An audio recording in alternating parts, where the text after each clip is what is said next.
ტყუილი, რომელსაც საინფორმაციო სააგენტო ინფოცხრა და ტელეკომპანია მეცხრი არხი ავრცელებს. მათ მიერ ჩაწერილ ინტერვიუში ინფოცხრის სააგენტოს მწვოლი სერგო ტეტუნაშვილი ყვება თუ როგორ გაუსწორდნენ მას ნაციონალური მოძრაობის წარმომადგენლები. ინტერვიუს დროს ტეტუნაშვილი ნასვამ მდგომარეობაში იმყოფება. ეზოში ვიჯექი, მანქანამ გამოიარა სწრაფად. მე უთხარი. სწრაფად რატომ გაიარე მეთქვი?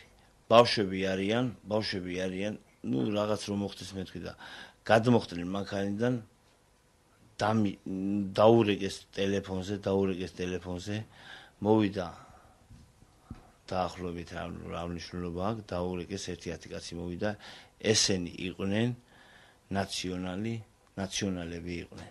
ინფოცხრის თანამშრომელმა ცემის შესახებ ინფორმაცია იმავე დღეს უარყო ტეტუნაშვილმა ჟურნალისტი ნოდარ სხირტლაძე მის მიმართ განხორციელებულ ზეწოლაში დაადანაშაულა. მისი თქმით, სხირტლაძემ მისი არაფხიზელი მდგომარეობით ისარგებლა და აიძულა მედიის საშუალებით სრულ ინფორმაცია გაევრცელებინა. ტეტუნაშვილი ყვება, რომ უცნობამ პირებმა ის მართლაც ცემეს, თუმცა ინციდენტში ნაციონალური მოძრაობის დადანაშაულება მხოლოდ ჟურნალისტის მოთხოვნით გადაწყვიტა.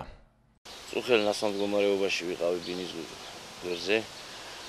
ჩემთვის უცნობი მანქანა, უცნობი ბიჭები გადმოხდნენ. მე უთხარი რომ სწრაფად გაიარა და ნელა გაიარე მეთქვი.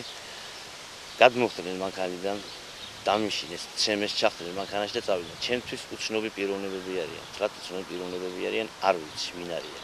თქვენის სამსახური ვინ არის და ნოდარ სხირტლაძე. მე უთხარი, არ ვიცი ვინ არიან მეთქვი და ხო ნაციონალები იყვნენ, თქვი რომ ნაციონალები იყვნენ. მეც ნასვამ მდგომარეობაში ვიყავი და ვთქვი რომ ნაციონალები არიან მეთქვი ეს